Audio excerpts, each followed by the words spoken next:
बिस्मिल्लाहिर्रहमानिर्रहीम। अस्सलामुअलैकुम। सऊदी अरब की अब तक की आम खबरों के साथ मैं हूं आमिर शहजाद। अगर आप भी सऊदी अरब के हालात वाक़यात से बाखबर रहना चाहते हैं तो वीडियो को पूरा देखिएगा। बढ़ते हैं खबरों की जानिब और शामिल करते हैं आज की पहली खबर।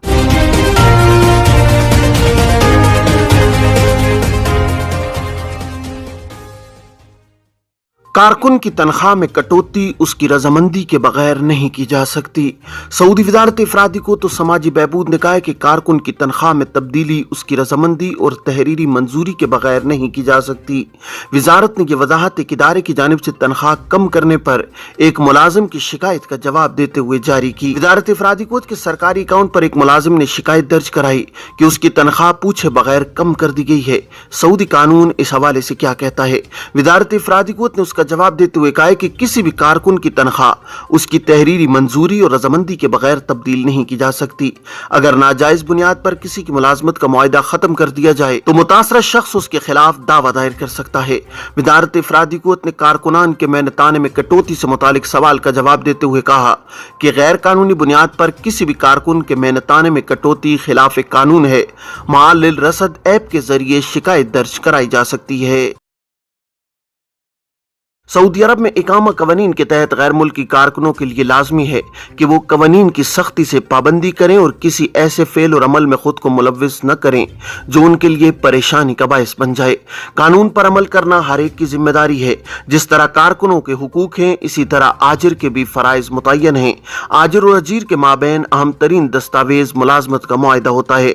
बाज़ अफराद मुआहदे को अहमियत नहीं देते और जुबानी कही हुई बात के मुताबिक काम करते हैं जो उनके लिए बाद किसी भी तनाज़े की सूरत में मुश्किलात का बाइस बनता है।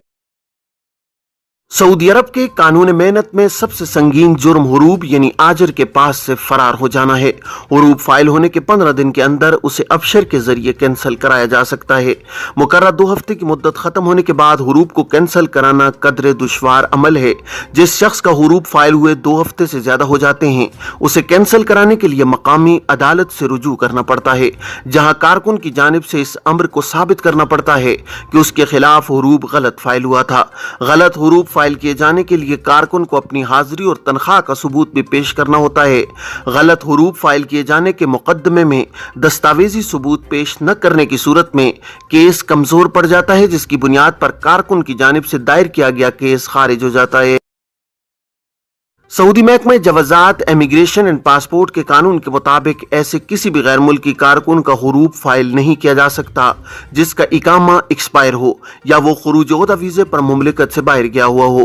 हुरूब फाइल करने के लिए कानून के मुताबिक ये लाजमी है कि जिस वक्त हुरूब फाइल किया जा रहा हो कारकुन का इकामा कारामद हो और वो मुमलिकत में ही मौजूद हो। ऐसे कारकुन जो छुट्टी या खुरूज-ओ-ओहदा पर मुमलिकत से बाहर गए हुए हैं उनके हुरूब फाइल नहीं हो सकते। अलबत्ता ऐसे कारकुन जो खुरूज-ओ-ओहदा पर जाकर वापस नहीं आते उनके इकामे कैंसिल कराने की एक ही सूरत होती है, वो खिर्ज वल अमयात की कैटेगरी है जिसके जरिए कारकुनों के इकामों को कैंसिल कराया जा सकता है। खिर्ज वल अमयात की कैटेगरी में शामिल होने वाले कारकुन कानून के मुताबिक किसी दूसरे वर्क वीजे पर 3 बरस तक सऊदी अरब नहीं आ सकते। अलबत्ता अगर वो अपने साबिक स्पॉन्सर के दूसरे वीजे पर आना चाहें तो इन्हें इजाजत होती है कि वो पाबंदी की 3 बरस वाली मुद्दत के दौरान साबिक कफील के वीजे पर सऊदी अरब आ सकते हैं। ऐसे अफराद जिनके इकामे की मुद्दत बाकी होती है और उनके वाजबात भी कंपनी के जिम्मे होते हैं और उनके स्पॉन्सर इन्हें खिर्ज वल अमयात की कैटेगरी में शामिल कर देते हैं, इन्हें चाहिए कि वो अपने वाजिबात की वसूली के लिए अपने मुल्क के सिफारत खाने के तवस्सुत से सऊदी लेबर कोर्ट में केस दायर कराएं, जिसमें इस अम्र की वजाहत करें कि वो खुरूज-ओ-ओहदा के कानून की खिलाफ वर्जी के मुर्तकिब नहीं हुए और उनके खिलाफ ये खिलाफ वर्जी गलत लगाई गई है। ये थी अब तक की आम खबरें। अब तमाम अहबाब के कीमती वक्त का बहुत शुक्रिया। अपना अपने इर्द गिर्द के लोगों का बहुत सारा ख्याल रखिएगा। मुझे दीजिए इजाजत। अस्सलामु अलैकुम व रहमतुल्लाह।